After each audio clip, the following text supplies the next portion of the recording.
자, 이 시간은 우리가 요한복음 5장의 말씀을 가지고 함께 나누도록 하겠습니다. 신약성경 149페이지 요한복음 5장 2절에서 9절까지의 말씀입니다. 신약성경 요한복음 5장 2절에서 9절까지의 말씀을 제가 대표로 봉독하겠습니다.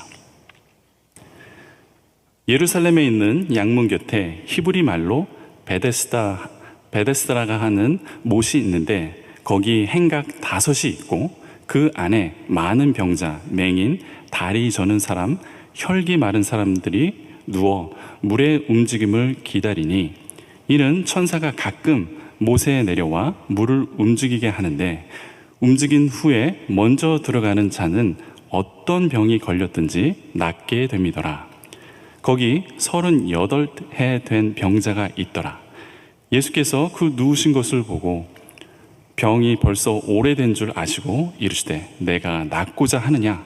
병자가 대답하되 주여 물이 움직일 때에 나를 못에 넣어주는 사람이 없어 내가 가는 동안에 다른 사람이 먼저 내려가나이다. 예수께서 이르시되 일어나 내 자리를 들고 걸어가라 하시니 그 사람이 곧 나와서 자리를 들고 걸어가니라. 이날은 안식일이니. 아멘. 자, 오늘은 양문 곁 베데스다 예수 그리스도라는 제목으로 함께 말씀을 나누기 원합니다. 오늘 이 요한복음 5장의 이야기를 가지고 이제 여러분들과 함께 나누게 될 텐데요. 이 이야기는 베데스다 연못에서 38년 된 이 오래된 병자를 예수님께서 고치신 이야기입니다. 이 이야기를 통해서 우리는 이 요한복음이 예수님을 어떻게 말씀하고 우리들에게 소개하고 있는지 우리는 이것을 먼저 살펴보아야 합니다. 이 요한복음은 7개의 기적이 나타나고 있습니다. 그리고 이 7개의 기적을 통해서 예수님은 하나님의 아들이다라는 것을 우리들에게 말씀하고 또 증명해 주시는 것입니다. 그리고 예수님께서 7개의 나는, 영어로는 I am 이라고 얘기하는데 예수님이 나는 이라고 선포하시고 예수님이 직접 어떤 분이신지를 7번 말씀해 주셨습니다. 나는 생명의 떡이다. 나는 세상의 빛이다. 나는 양의 문이다. 나는 선한 목자다. 이렇게 7번 예수님께서 하나님의 아들이시고 그리고 또 어떤 분이신지를 우리들에게 말씀해 주고 있습니다. 그리고 또 한 번에 7번이 요한복음에는 나타나는데 7명의 증인들이 나타납니다. 이 7명의 증인들은 예수님이 어떤 분이신지를 고백하고 있습니다. 그래서 도마가 최종적으로 예수님은 하나님이십니다.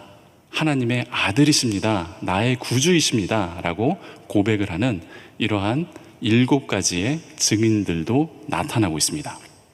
그렇기 때문에 요한복음은 철저하게 예수님이 어떤 분이신지를 우리들에게 말씀해주는 그러한 책입니다.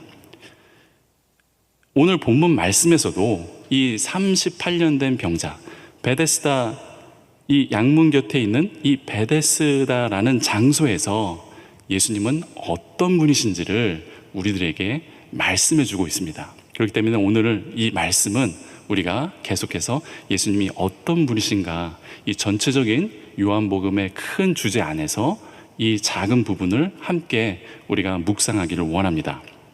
그리고 이 오늘 본문 이야기에 나오는 장소들이 또 중요한 힌트로 나타나고 있습니다. 그래서 저는 이 장소가 어떤 의미를 말하고 있는 것인지 이곳에 숨겨진 비밀들에 대해서 또 함께 나누기를 원합니다. 그래서 이 장소가 우리들에게 주는 그 의미를 살펴보고 이 의미를 통해서 이 장소를 통해서 예수님은 어떤 분이신지를 우리가 함께 나누기를 원합니다.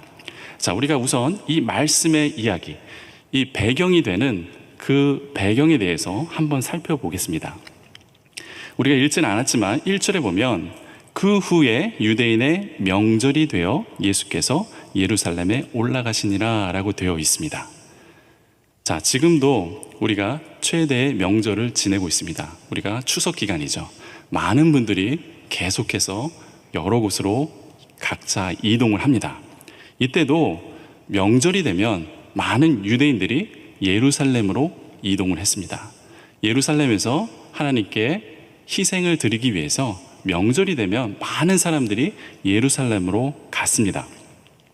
그런데 오늘 이 말씀의 배경도 예루살렘에서 그 이야기가 이루어진다라고 되어 있습니다.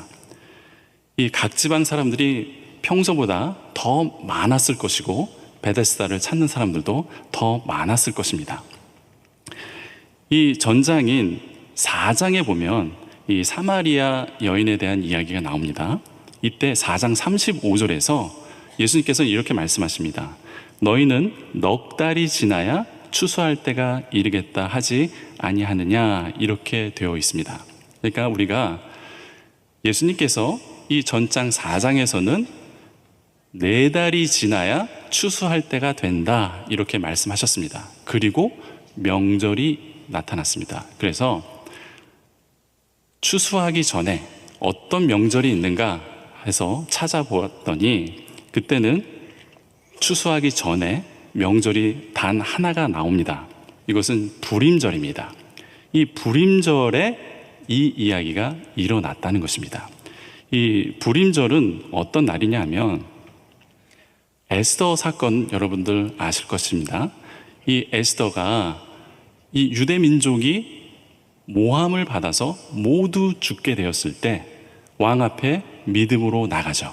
죽으면 죽으리다, 이렇게 믿음으로 왕 앞에 나가서 유대 민족이 모두가 죽게 되었던 그 절망적인 상황 속에서 그들은 다시 하나님의 은혜로 죽지 않고 생명을 얻게 된 그날입니다. 그러니까 이 불임절에 예루살렘에서 일어났던 일이다, 이것이 하나의 힌트가 됩니다. 그래서 오늘 이야기는 전체적으로 하나님께서 그 생명을 살리신 은혜에 대한 이야기가 된다라는 것이 첫 번째 1절에서 명절이라는 그 배경을 통해서 우리들에게 말씀해 주고 있습니다.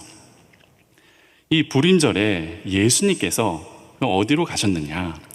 예루살렘 양문 옆에 있는 베데스다라고 하는 그 연못으로 예수님께서 찾아가셨다라고 되어 있습니다. 이곳에서는 38년 된 그 병자가 누워 있었다고 말씀하고 있습니다.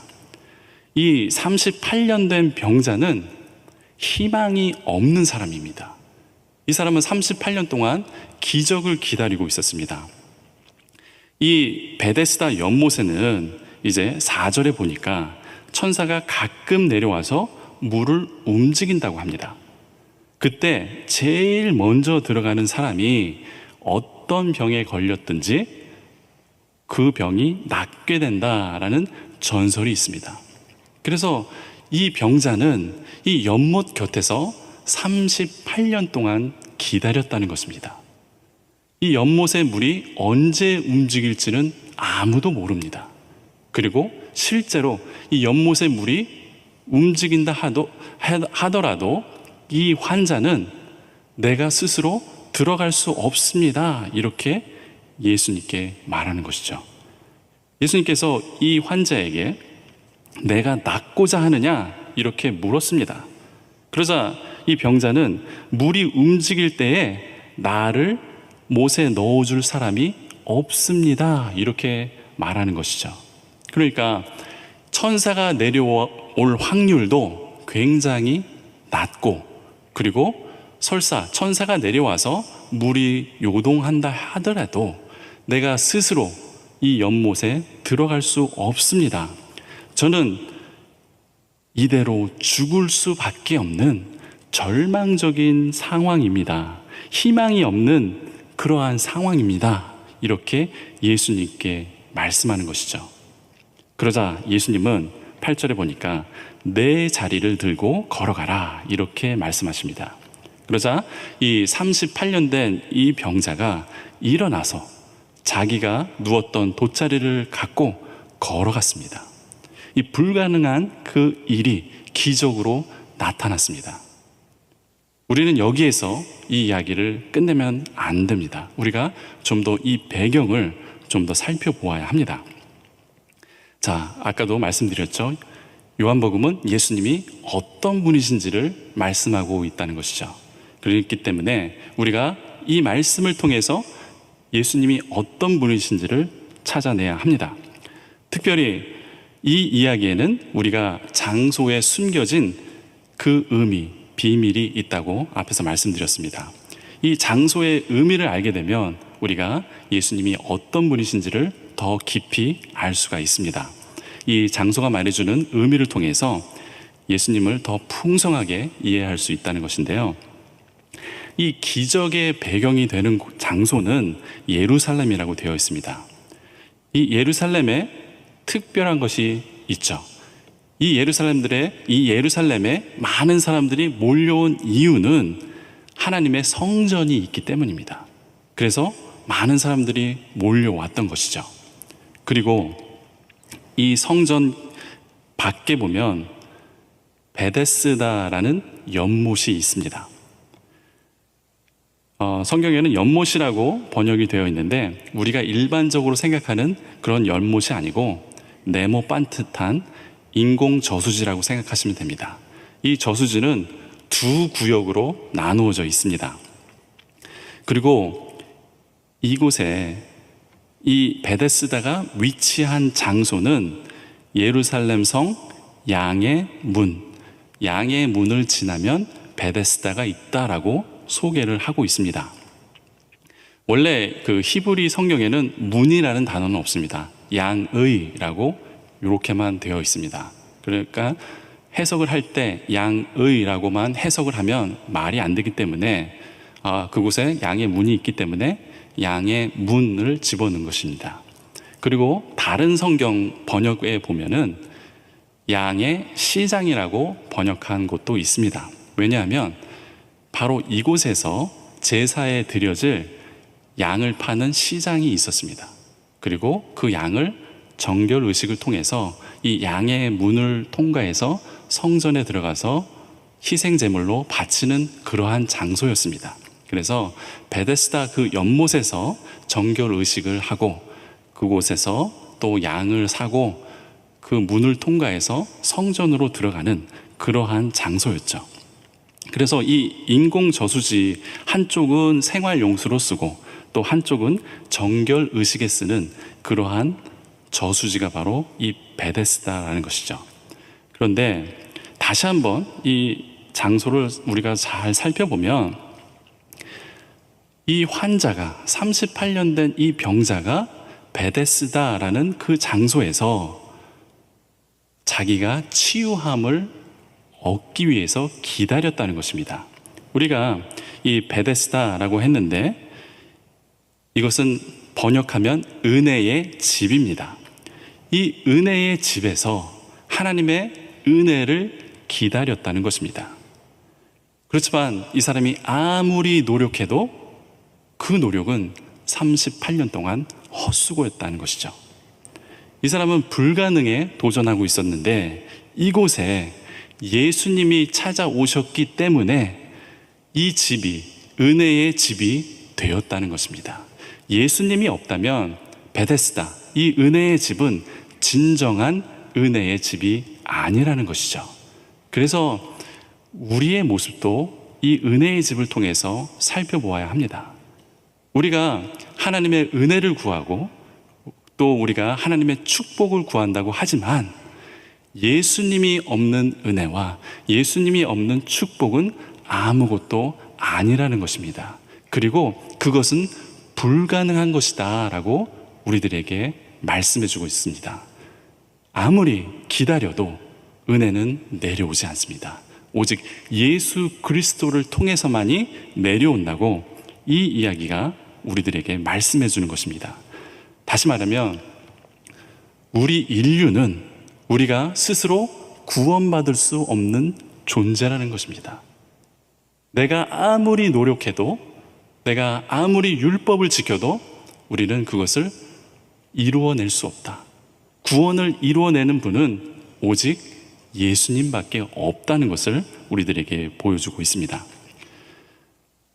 그리고 예수님께서는 이렇게 물어보셨습니다. 내가 낫고자 하느냐? 예수님께서는 이 환자를 그곳에서 치유해 주셨는데, 예수님께서 이 환자에게 하신 말씀은 일어나서 자리를 들고 걸어가라, 이렇게 말씀합니다. 이 사람은 38년 동안 한 번도 일어서 본 적이 없습니다. 그는 스스로 움직일 수가 없었습니다. 그런데 어떻게 됐습니까? 이 사람은 그 자리에서 자리를 들고 일어났다는 것입니다. 다시 말하면 이 사람은 믿음으로 예수님의 말씀을 의지하고 일어났다는 것입니다. 우리가 예수 그리스도를 맞이하고 그리고 우리가 그 예수 그리스도의 은혜를 받기 위해서는 오직 믿음밖에 없다는 것을 우리들에게 보여주고 있는 것이죠. 그리고 우리가 다시 한번 생각해 보아야 할 문제가 있습니다. 이 사람이 구원을 받고 치유함을 받았던 것은 예수님을 믿는 믿음이 먼저 있었기 때문이 아니었습니다. 이 사람은 예수님이 어떤 분이신지도 몰랐습니다. 나중에 보면 이 사람이 자리를 들고 걸어갈 때에 유대인들이 안식일에 왜 자리를 들고 걸어가느냐라고 이 사람을 책망했습니다.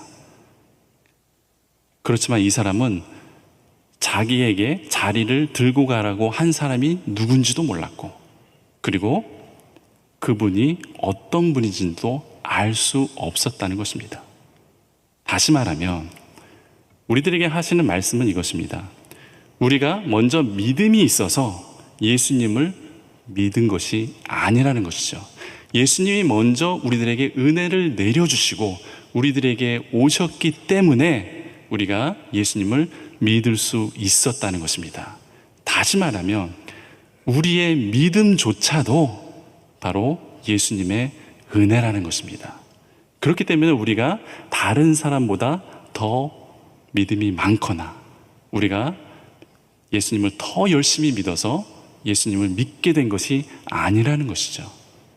우리의 믿음조차도 예수님께서 은혜로 내려주셨기 때문에 성경은 우리가 자랑할 것이 하나도 없다고 말씀하고 있는 것입니다.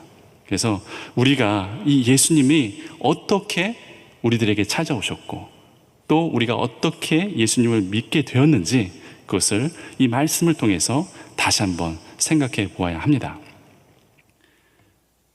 자, 이제 베데스다라는 이 장소를 또 보았는데 이곳이 어디냐? 그리고 양의 문 옆에 있다고 되어 있습니다. 양의 문 근처에 있다고 되어 있습니다. 예수님은 어떤 분이십니까? 예수님은 양의 문이라고 말씀하셨습니다. 요한복음 1장 16절에 보면 세례 요한이 예수님을 이렇게 소개합니다. 우리가 다 그의 충만한 데서 받으니 은혜 위에 은혜로다, 이렇게 소개를 하면서 또 세상 죄를 지고 가는 어린 양이다 라고 이렇게 소개하고 있습니다. 이곳에서 희생 제물을 가지고 양의 문을 통과해야 합니다. 바로 그 희생 제물이 예수님이라는 것이죠.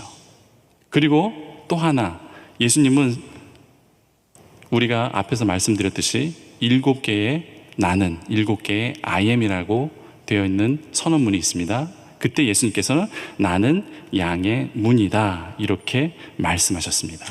그러니까 은혜의 집에서, 바로 은혜의 집은 예수님이죠.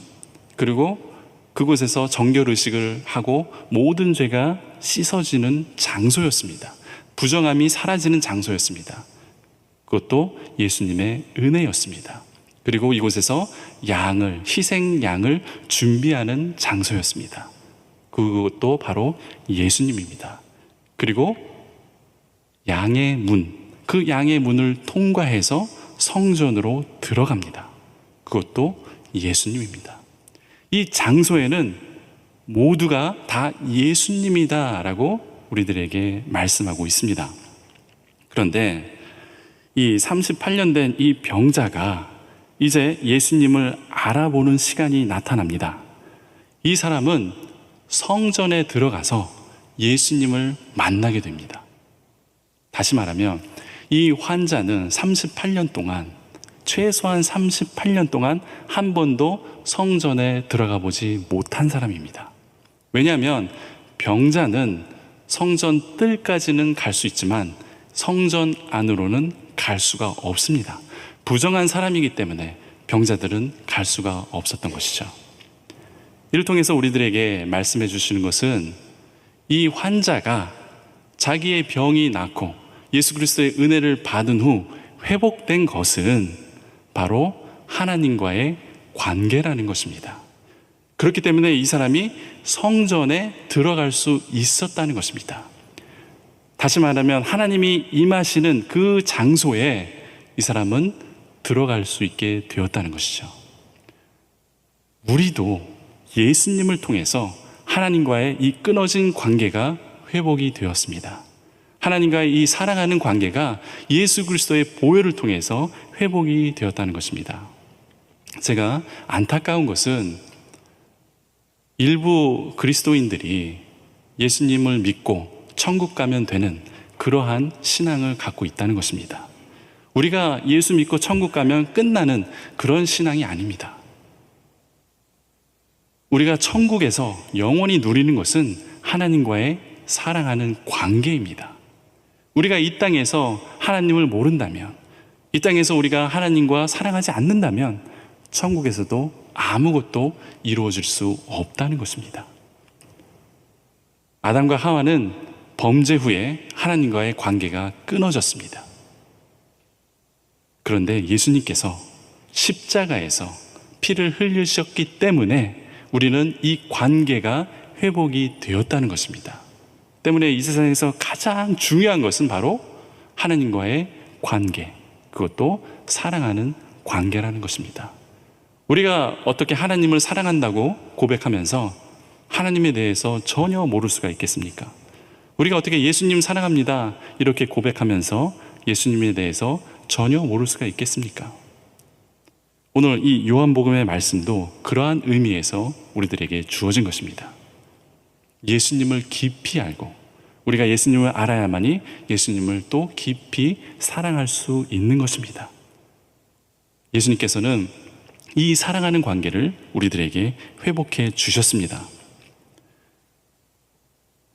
우리가 이 38년 된 이 병자를 통해서 예수님의 은혜를 다시 한번 생각해 보아야 합니다.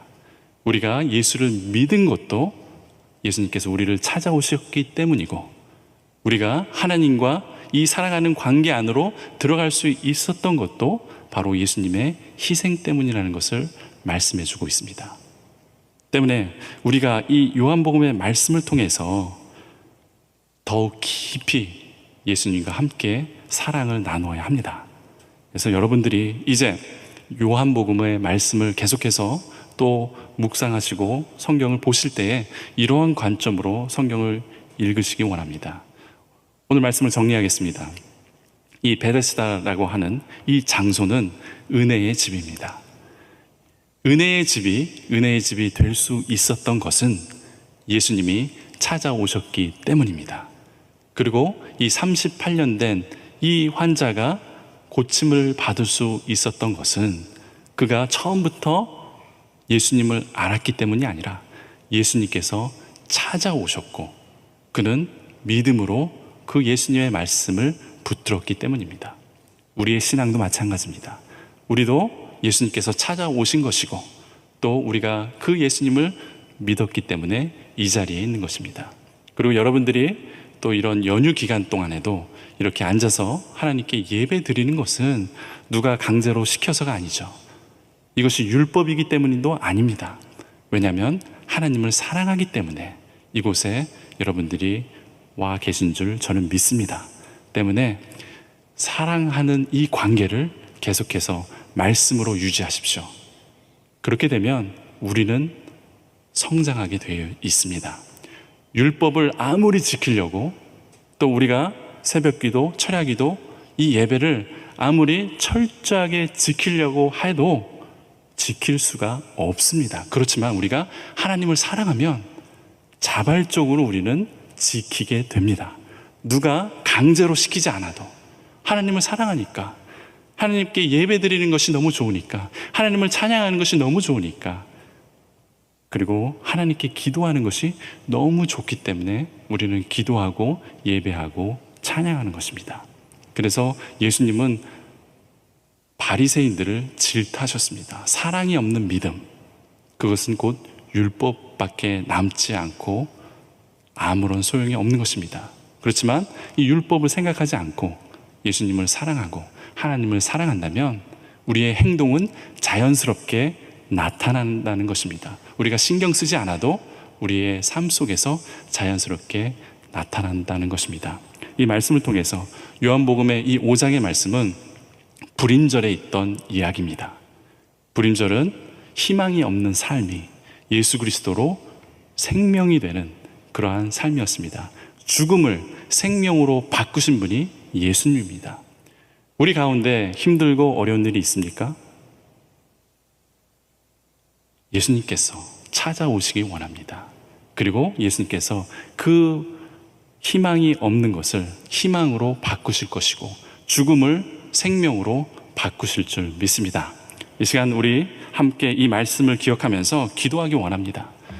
우리의 모든 어려움과 그리고 우리의 모든 짐을 이곳에 내려놓기 원합니다. 그리고 모든 것을 선으로 바꾸시는 하나님을 의지하기 원합니다. 그리고 베데스다로 찾아오신 그 예수님을 환영하고 인정하고 모셔드리기 원합니다. 자, 우리가 이 말씀을 듣고 이 말씀을 묵상하면서 우리의 삶 속에도 찾아와 달라고, 우리의 이 불신을 신앙으로, 우리의 죽음을 생명으로 바꿔달라고 우리 주여 한번 크게 외치고 함께 기도하겠습니다.